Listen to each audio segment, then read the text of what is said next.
Welcome back, everyone. Today on the channel, we're going to do the monthly question and answer video. Once a month on the Posts tab, my YouTube channel, I'll put out a question prompt such as this one. Down below, you can ask me anything about anything, read each other's questions, and then thumbs up the ones you want me to respond to. I'm going to respond to as many top-ranked questions as I can. The cutoff for today's video was 70 thumbs up. Thank you so much to everyone who left a question or read each other's questions. We got some good ones. So the top-ranked question was from some nobody. How are things in Georgia? Nobody seems to really be talking about them right now. This is true. I feel like Georgia is not in the headlines because nothing really has changed since the election last year. In the election in Georgia last year, the Georgia Dream Party stole the election. This is the pro-Russian political party in Georgia, and they're not going to give up power. They are cracking down on opposition. They're cracking down on free speech. They're doing everything they can to turn Georgia into a Russian satellite state similar to Belarus. Georgia Dream strikes at civil society, freezing NGO bank accounts. The Georgia Dream-dominated government in Tbilisi is facing an August 31st deadline from the European Union to either roll back authoritarian measures designed to cement the party in power or else face the loss of visa-free travel privileges for Georgians.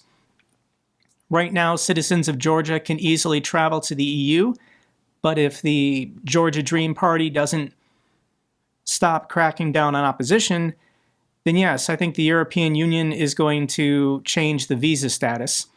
In the United States, it's worse. U.S. congressional measure to punish the Georgia Dream government at risk of failure. Some members of the U.S. House of Representatives are voicing dismay that a bill to punish the Georgia Dream government is failing. They can't pass a bill in Congress to punish the Georgia Dream Party for their authoritarian measures because Donald Trump doesn't support it. Therefore, Republicans in Congress also won't support it. You can draw the connection why. But the protests are still happening. This was day 300 of non-stop, continuous protesting in Georgia. This video is from September 24th, so we're now on day 303. But let me share a little bit of what the protests in Georgia look like this week.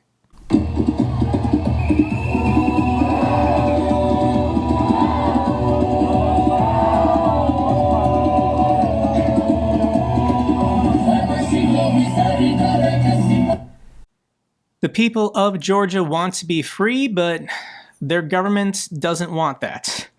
Foreign intelligence behind the 300-day Georgia protests, according to the Prime Minister. Georgia's protests against the pro-Russian government hit the 300-day mark, as the Prime Minister claims the rallies are funded by foreign governments. So when you're a dictator, and you don't like that people are protesting, all you have to do is say that another country is funding those protests. When really, I don't know how you can pay hundreds of thousands of people to protest and not go to work every day. So that's a absurd claim. But unfortunately for the people of Georgia, it's just a very small country. It's only 3.6 million people. The city of Los Angeles is bigger than the country of Georgia. Los Angeles has a population of 3.8 million. Georgia's fate is deeply tied to Ukraine. If Ukraine can win this war, if Ukraine can cause some kind of political revolution or economic collapse inside Russia, then the people of Georgia have an opportunity. Basically, the money has to stop flowing. At this time, the Russians are paying and supporting and providing intelligence and military equipment to the Georgia Dream Party, and that's how they're able to maintain control over the country. So unless there's political change in Russia, I don't think the people of Georgia are ever going to be free of Russian control. Next question is from Russell. Hi Jake, keep up the good work. My question is, what do you think would happen if NATO shot down a Russian fighter jet?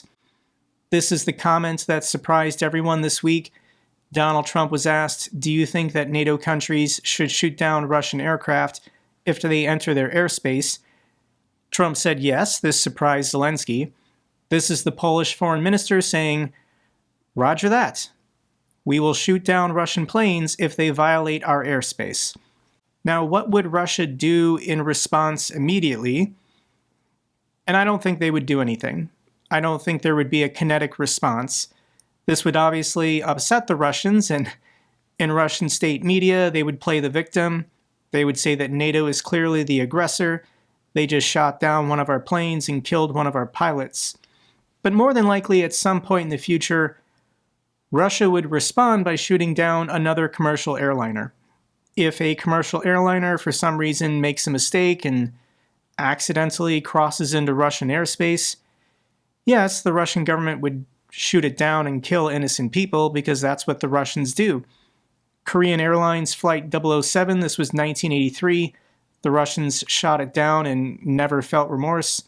Malaysia Airlines Flight 17, this was 2014.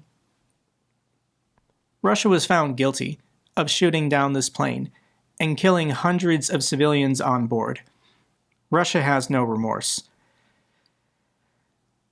I also want to mention that we are entering a new dangerous period of air travel.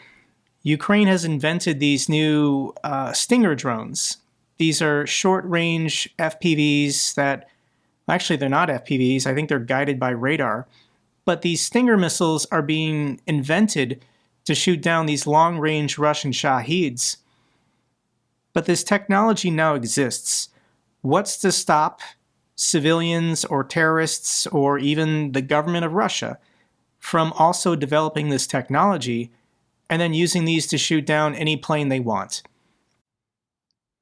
Really, any aircraft that now takes off is at risk because this new drone intercept technology can be used to target anything. It can be used to target Air Force One, Putin's plane, Elon Musk's plane, anyone's plane. So I think, unfortunately, now that this technology exists and there are dangerous people who want to use it, civilian air travel going forward in the future is going to be a lot more dangerous because of Russia and this war.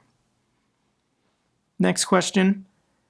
Lots of people are excited at the possibility of Trump being incapable of the presidency at some point, but I'm actually more concerned about a potential President JD Vance. Do you think JD Vance as president would be better, worse, or more of the same to Ukraine? If Donald Trump has a heart attack or a stroke and dies soon, yes, technically JD Vance becomes president, but it's really Elon Musk who becomes president. Donald Trump doesn't even like JD Vance. There is no political relationship between these two men. Elon Musk, going back a year ago, told Donald Trump and Donald Trump Jr., "I will endorse you, I will give you $300 million, I will make you president as long as you pick our guy." And the "our" is also Peter Thiel. Peter Thiel, Elon Musk, and there's a couple other billionaires. They're called the PayPal Mafia because 20 years ago they all worked together to found PayPal. But JD Vance is an artificial construct. He is a project. He was invented by Peter Thiel and Elon Musk for this purpose, to first get him elected to the Senate in 2022. This was in the state of Ohio. Peter Thiel spent like $30 million of his own money to make sure that JD Vance became a senator. JD Vance's backstory is very bizarre because he has no work experience or life experience. Yes, he served in the Marines, he enlisted, but he was a press officer. He just wrote press releases. But aside from that, he went to Yale Law School and then he wrote a book, a New York Times bestseller. And that's when Peter Thiel found him, recruited him, made him an exec at like a biopharmaceutical company or something, but like the company didn't want him because JD Vance doesn't know anything about business or pharmaceuticals or technology or anything really. He's actually not that smart despite pretending to be. And JD Vance is unusual because he's so young. I am older than JD Vance. I am older than the Vice President of the United States. I was born in May of 1984. JD Vance is 3 months younger than me. So if JD Vance became president in the short term, he would be the youngest president in American history. The previous one was Teddy Roosevelt, who became president at 42 when McKinley was shot and killed. Interesting detail. So I don't actually fear JD Vance. He would be policy-wise worse for Ukraine because he would be listening to Elon Musk and Peter Thiel. He would just do whatever they say. But JD Vance has no power or control of his own. The cult of personality in MAGA revolves around the Trump brand and the Trump name. JD Vance doesn't have that. So Trump can control the base by basically primarying people he doesn't like. For the last 10 years, anytime a Republican in the party criticizes Trump, votes against Trump, opposes Trump, Trump just gets rid of them. He goes to their state or district, endorses a primary opponent, and then the political career of that Republican is gone. Would JD Vance have that same mystical power over the GOP base? And I don't think he would, because I don't think the GOP base views JD Vance as being authentic. And JD Vance has dozens of interviews between 2016 and 2020 where he's basically a liberal. He compared Trump to Hitler. He wrote a best-selling book where he sounds like a Democrat, basically. I read this book in 2018. My sister bought it for me, and she said there's this great guy who wrote a book about poor Appalachian whites and how we need real reform and change in our country. And now that JD Vance is vice president and has real power, he's not doing anything that he talked about in the book.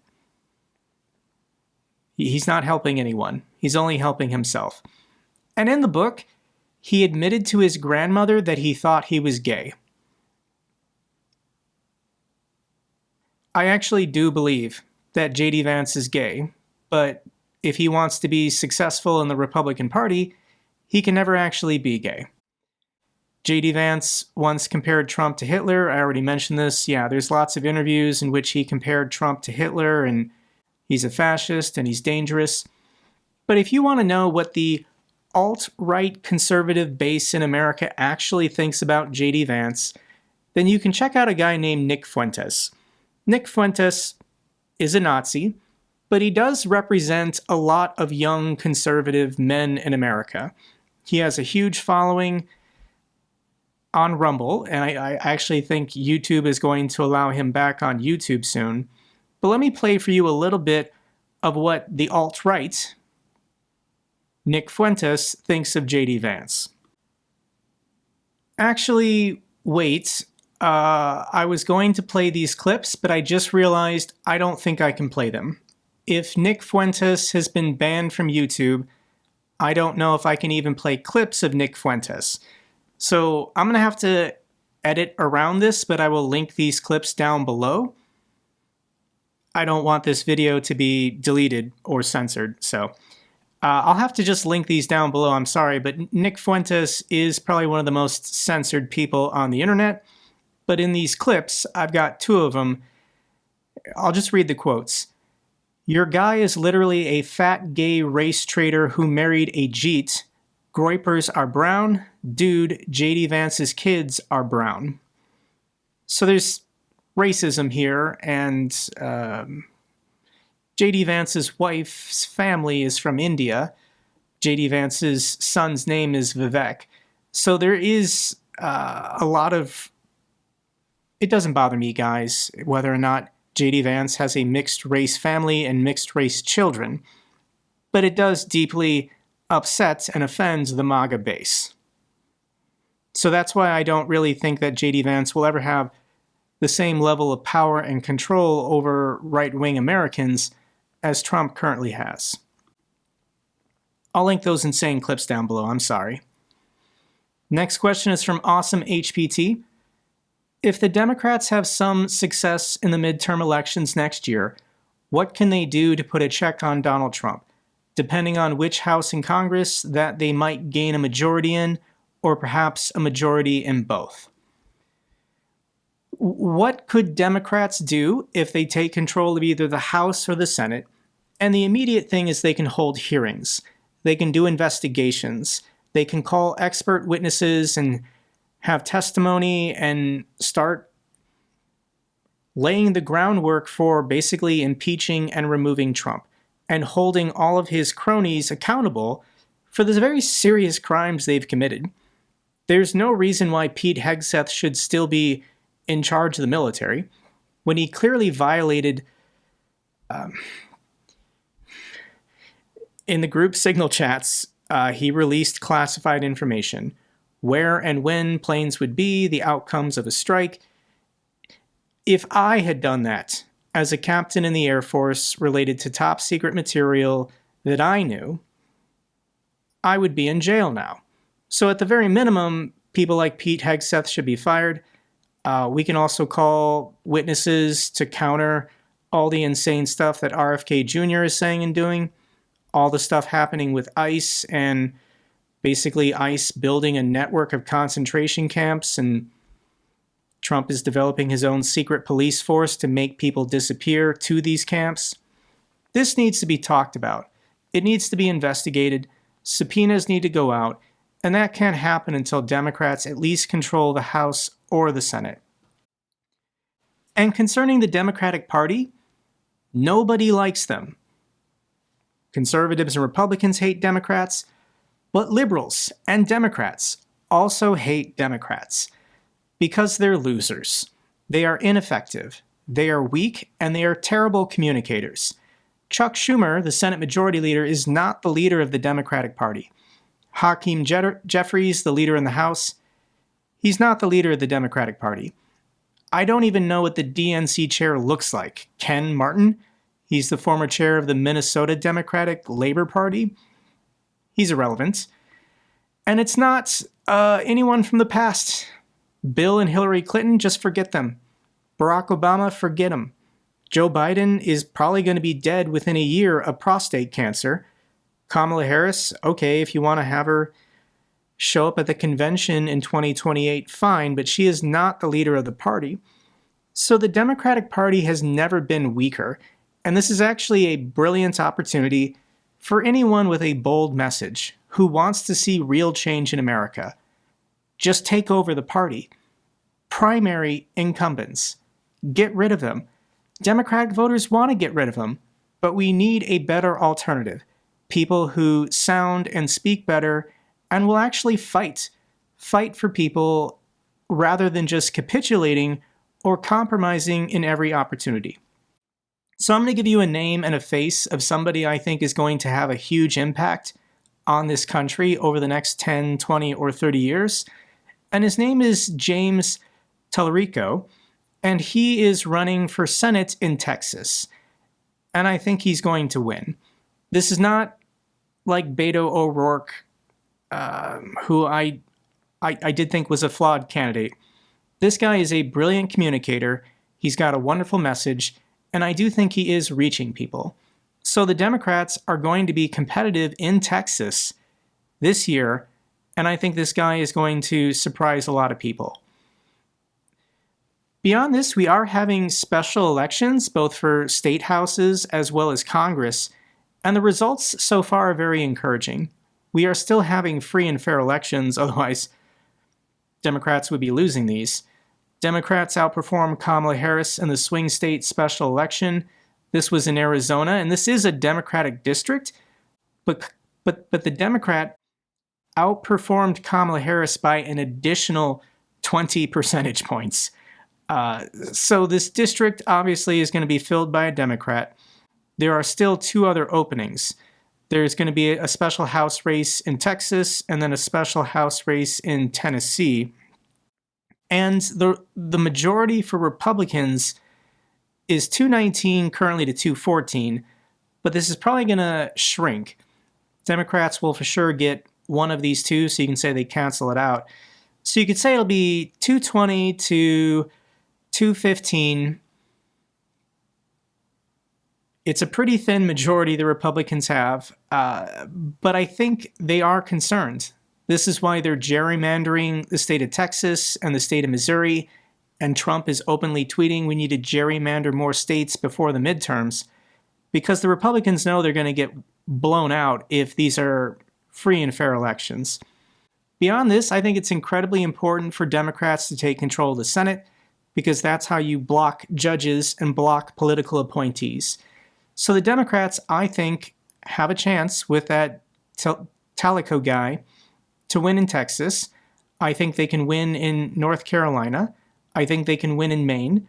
Joni Ernst in Iowa is retiring, so Iowa will be competitive. And then any states having to do business with Canada.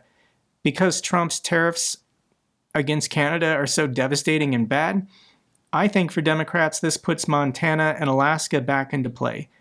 John Tester just lost his seat in Montana, but if he just runs against the other Republican, he probably can get his seat back in Montana. Beyond this, they can be competitive in... Probably that's it, actually. Looking at the rest of this map, I don't think they're going to be competitive in the Deep South. But they have to hold Virginia, they have to hold Georgia, and I think they will if this is a blue wave midterm election year.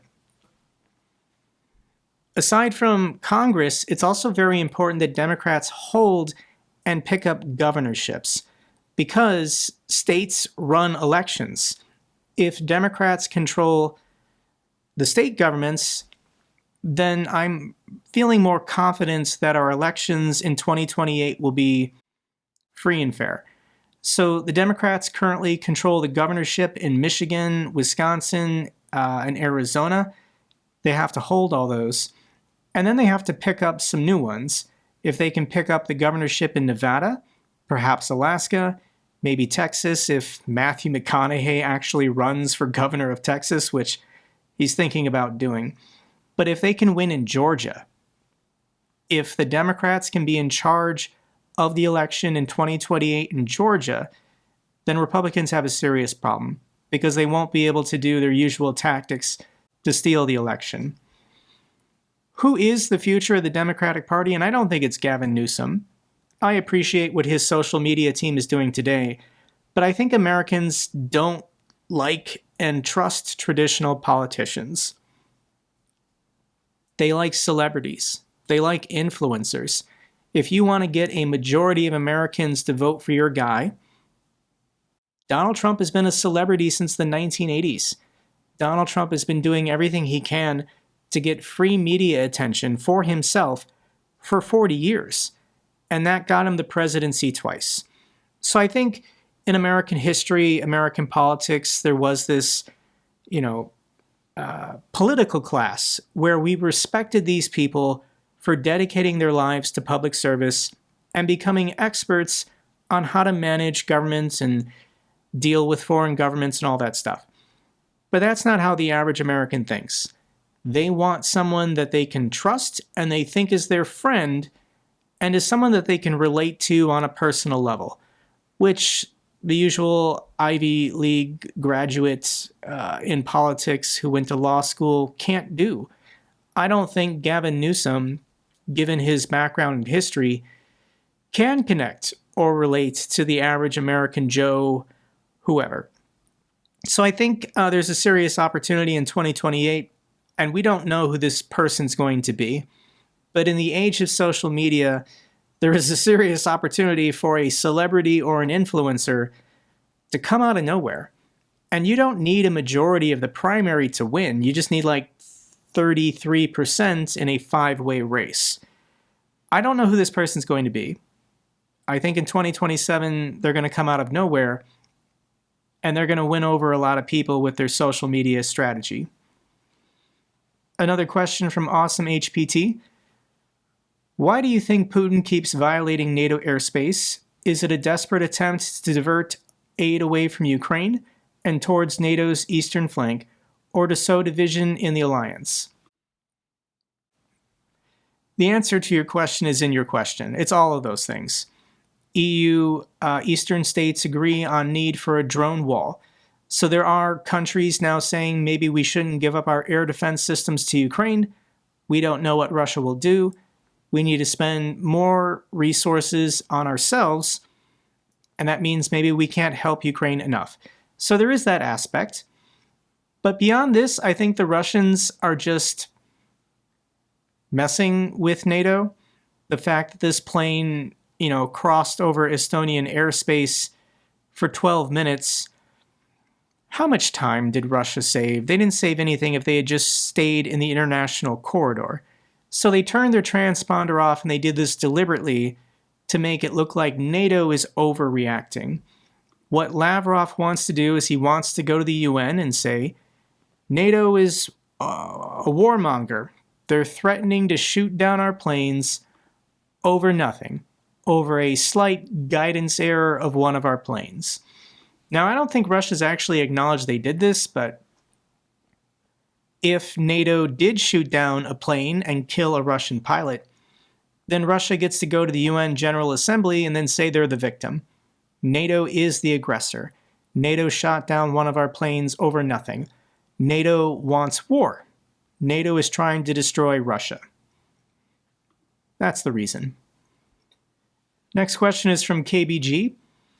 After Trump is no longer on the scene post-2028, do you think Republicans and Democrats will make a serious effort to repair the institutional damage to democracy, rule of law, relations with allies, and protections like free speech? Could we see reforms, maybe even new constitutional amendments, or will future leaders just return to business as usual, tolerating the same weakness in the system since they have no real incentive to fix it? I actually genuinely feel sad for people in their teens or 20s or early 30s, and they don't remember. They're not old enough to remember what politics was like before Donald Trump. This is Mitt Romney and Barack Obama in the 2012 election, and these two men did not hate each other. They did not speak poorly of each other. They were respectful to each other. This is how American politics was before Donald Trump. You can't blame Democrats on this. Donald Trump's language and his outlook on the world that he has imposed on the Republican Party and every conservative.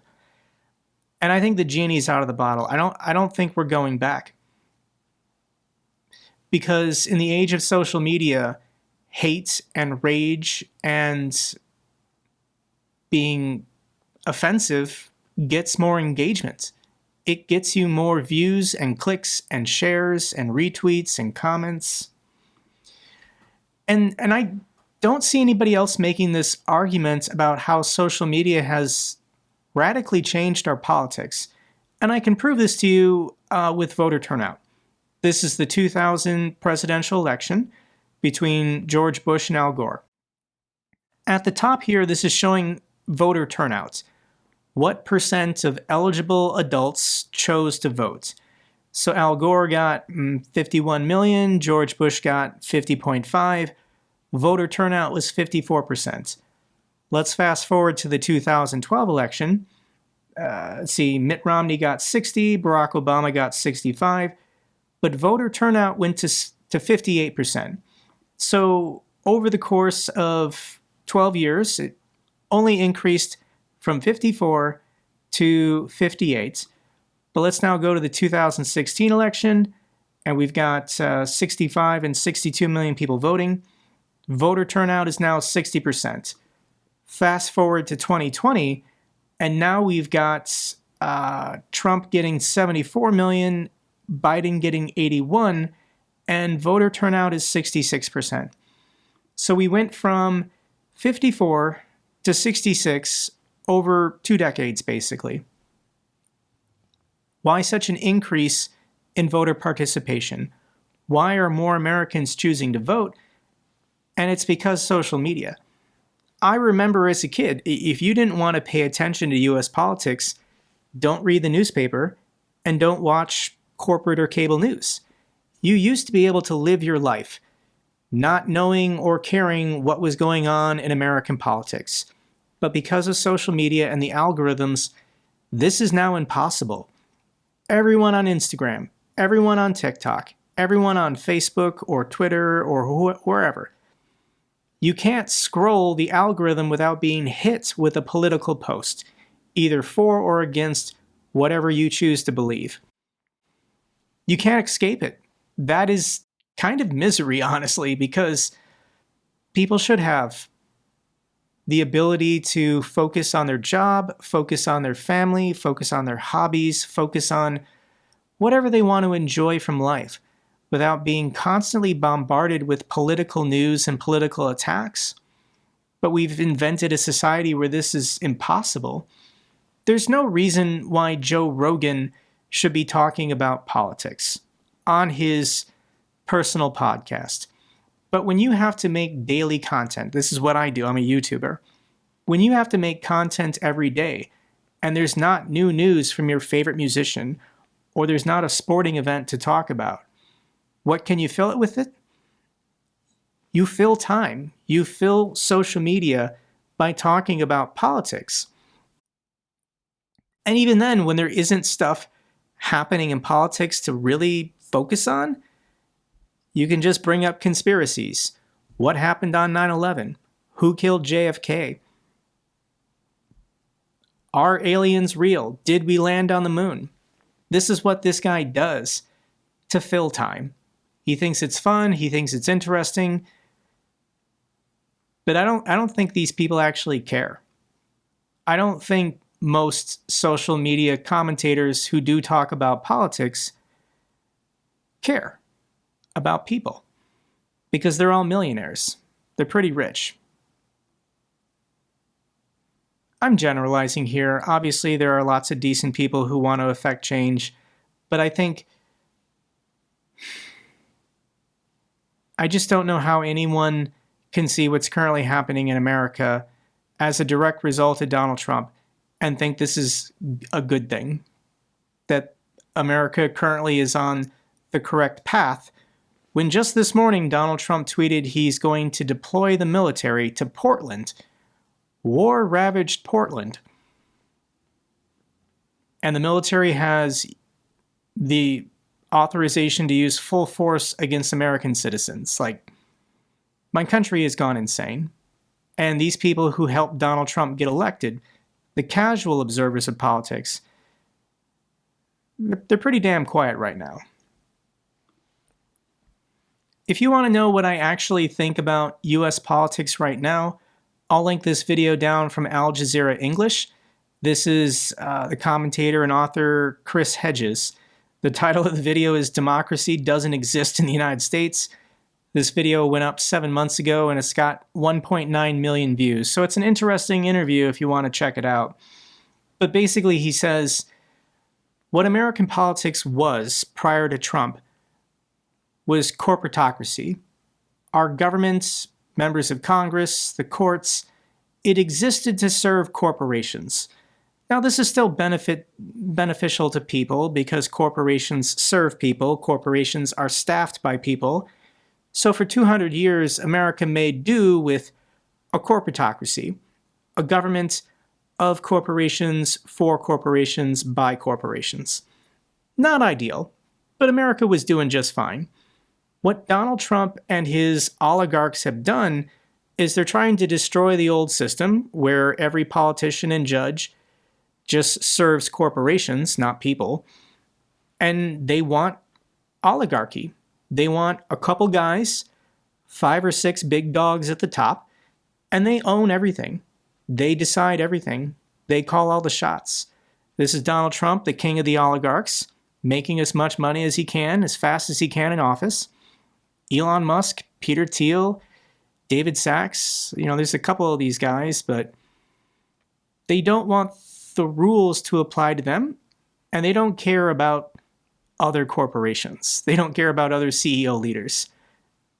Elon Musk will be the world's first trillionaire, and he expects to be treated like the world's first trillionaire.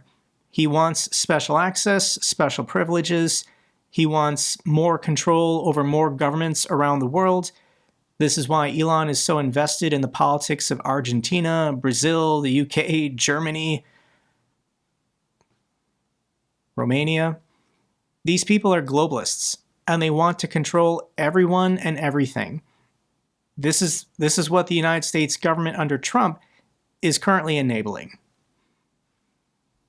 It's bad. So your original question is, how do we fix this? And yes, we need to amend the Constitution. If the Democrats can ever have a peaceful transition of power and get back into the White House, we need 3/4 of the state legislatures to approve constitutional amendments to make sure something like this never happens again. There's a long list of ideas I can think of to repair American democracy. But if the oligarchs, if Peter Thiel and Elon Musk fight it, and they've got hundreds of billions of dollars to buy state and local politicians to make sure none of these amendments ever go through, we've got a serious problem in America. Money controls everything. And if you don't have a lot of money, then you don't actually control anything. You're being controlled by them. Next question. Hi, this week there are elections in Moldova. In case Putin wins, they will bring many Russian soldiers. Do you see a bloody outcome in case the parliament becomes pro-Russian? Moldova's election is tomorrow, Sunday, and I hope it goes well for the democratic forces. Moldova detains 74 people over alleged Russian-backed plots against their elections. Moldova faces key parliamentary election with an EU bid at stake. Yes, Russia is doing everything they can to infiltrate Moldovan politics and to gain control of their government, comparable to Belarus and comparable to Georgia. And Moldova is just tiny. I think it has a smaller population than Georgia. So Moldova will never be free until the Russian government collapses, until there's some kind of political revolution and the money stops flowing. Transnistria only exists because Russia pays the people there for it to exist. This is a tiny landlocked border region, and the Russian soldiers in this province, they're local Transnistrians, they're Moldovans, and they will keep putting on the Russian uniform and keeping the country divided as long as they still get their paychecks from the Kremlin. So yes, the entire fate of this region of the world is dependent on Ukraine winning this war. If Ukraine can win, Georgia will be free, Moldova will be free, Belarus will be free, and the Baltics will finally be safe for good. Next question. What can we expect if Russia were to collapse? Will Western countries welcome them into the warmth? Will the Chinese go for a land grab? Will Western countries still seek further integration of Ukraine? The goal the last 3.5 years from everybody in the West except Ukraine is we don't want Russia to collapse. This was the official position of Joe Biden and Jake Sullivan.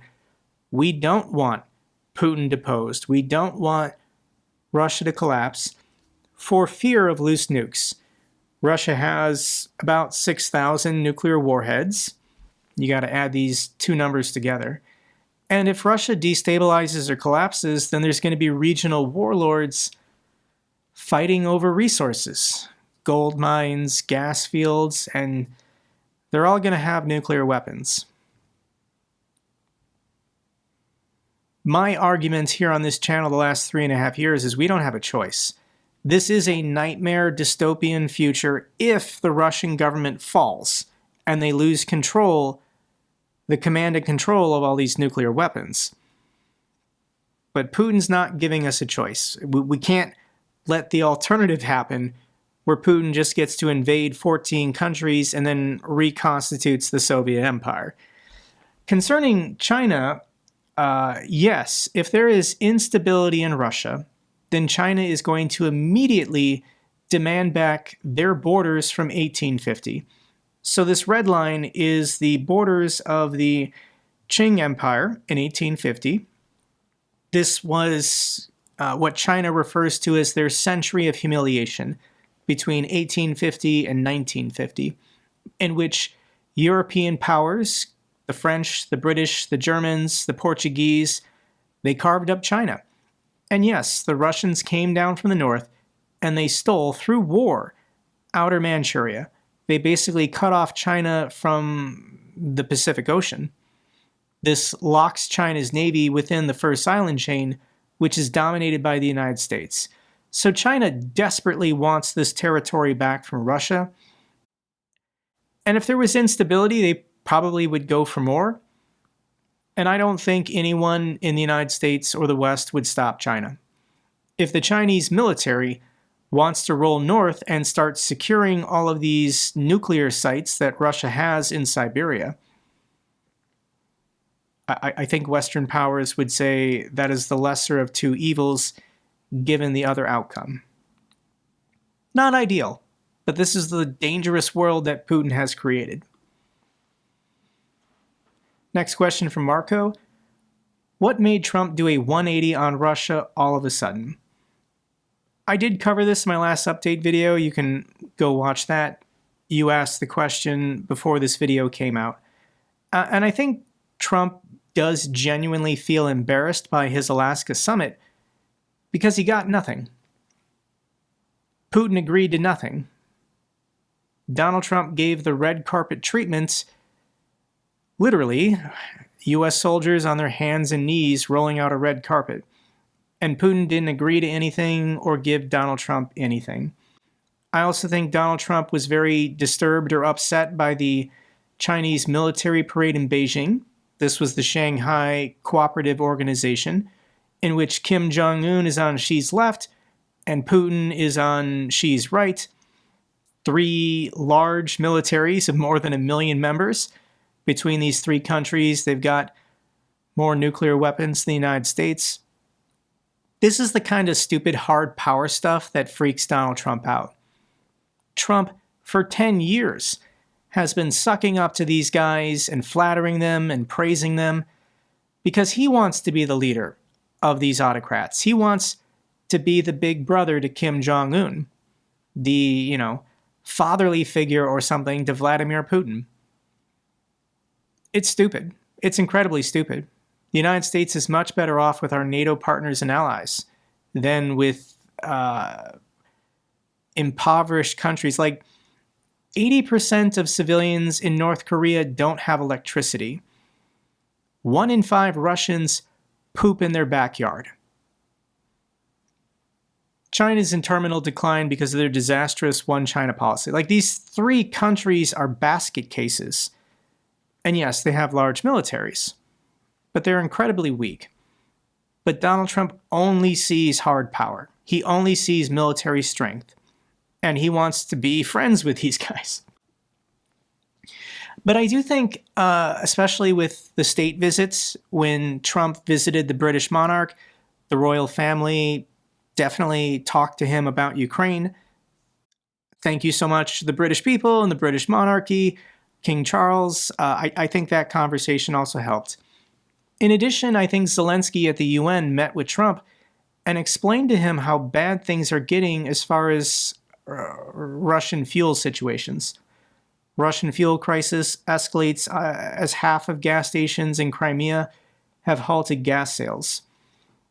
This is the war map. This is the winning strategy. Under no conditions should Ukraine stop striking Russian oil refineries. They're blowing up a refinery basically every 48 hours, and this is going to continue until Russia stops this war. We don't know. We don't know how this is going to play out. This has never happened before. I don't even think there's been like science fiction books written about a nation having this many oil refineries and they start a completely unnecessary war that they could stop at any point, and their adversary just starts destroying all their refineries. This is insane. But we're going to watch this play out over the next couple months. Russia's going to be feeling the pain by this December and January. They already feel the pain now. Next question. Hi Jake, big fan from Belgium. We often heard that the Russian army isn't that great, even joked about them fighting with shovels. But now in 2025, they're still in this war. The US seems to be leaving the EU to handle Ukraine alone. Russia is probing NATO countries with drones and jets, and Michael Clark even says they may mobilize again. From my point of view, autocrats seem stronger than ever, while democracies look weak and scared. Where do you think this is heading, and what might the world look like 10 years from now? What might the world look like 10 years from now? And it's very alarming when you watch these interviews and podcasts talking about AI and large language models. It's freaky. I don't know if you guys have Instagram, but if you go on Instagram and scroll down, you might see these AI profiles you can follow and AI chatbots you can talk to that have different personalities. So people more and more, as they spend more time online and social media, they're not talking to and connecting with other human beings. They're talking to and connecting with AIs. This cannot be beneficial. This cannot be healthy. And this is a new thing that is never going away. I don't think governments can stop this at this point, but AI is now going to dominate our lives. They're trying to integrate AI into everything, like your refrigerator and washing machine and stupid stuff. So AI is going to greatly disrupt human civilization. It's going to disrupt our economies. And I just don't know how you could possibly predict how this is going to play out.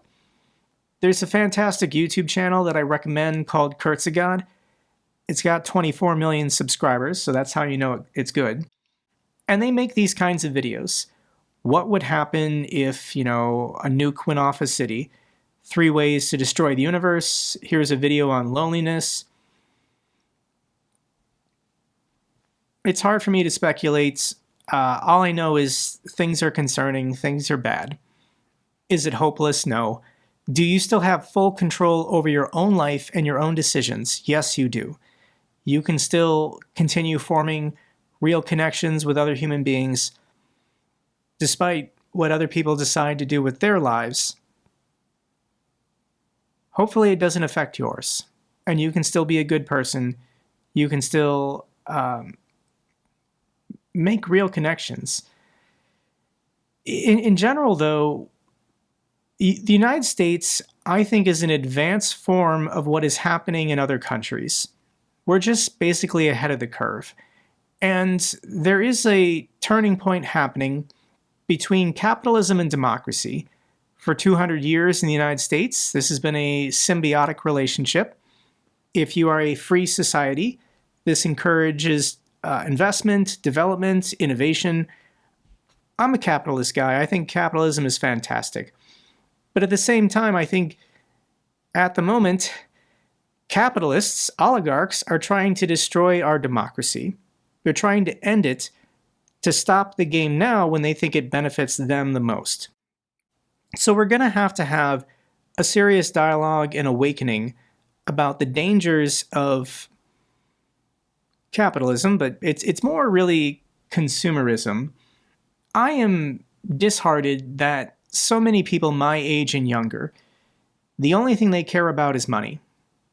Their Robinhood bank account, their crypto portfolio. They measure their self-worth as a human being purely by how much money they have or they're making or whatever. And there's no person in the world who embodies this more than Donald Trump. Trump's 80 years old. He already does have billions. He's the president of the United States. There's no reason he needs to be making more money, but that's all he does and thinks about.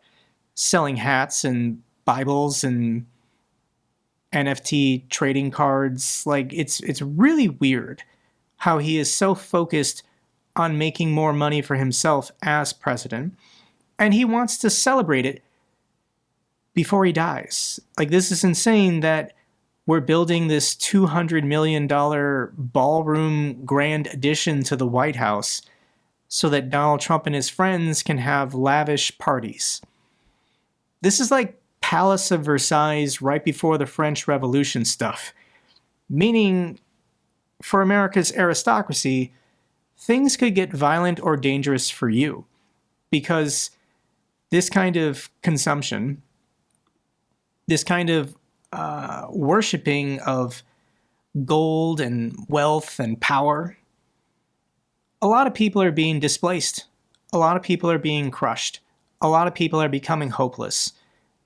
These are American citizens who can't afford groceries, can't afford their rent, can't afford healthcare premiums. And when people become hopeless, they become dangerous. I'm not that kind of person that wants to preach that kind of hate, but others will. And this is a winning message as long as the guy in charge of the country is so obsessed with gold and making money for himself and his children. We're going to see some upheaval over the next 10 years. I think that was your original question. So, okay, last question. Jake, have you ever thought about what direction you might take your channel in the future when the war in Ukraine ends? Thanks for all your hard work and support. That's a great question. And if you go to my YouTube channel and you sort reverse, if you go to videos and then oldest, I started doing YouTube in 2019, and originally I was talking about military issues or general finance. I made a bunch of videos about credit cards, and I don't think I was the best finance YouTuber because my passion and my heart wasn't really in it, but I did think it was interesting. If the war in Ukraine abruptly ended, Putin said, I don't want to do this anymore, let's sign a peace deal, let's end all wars, then I could just become a general political commentator, kind of like Peter Zion. I think Peter Zion has had a lot of success. I mean, he's almost 900,000 subscribers, and he just basically goes camping and hiking and then talks into his iPhone. Very simple production, but he's an interesting and knowledgeable guy, and he now has a huge audience on YouTube. But really, I probably would be more like Hank Green.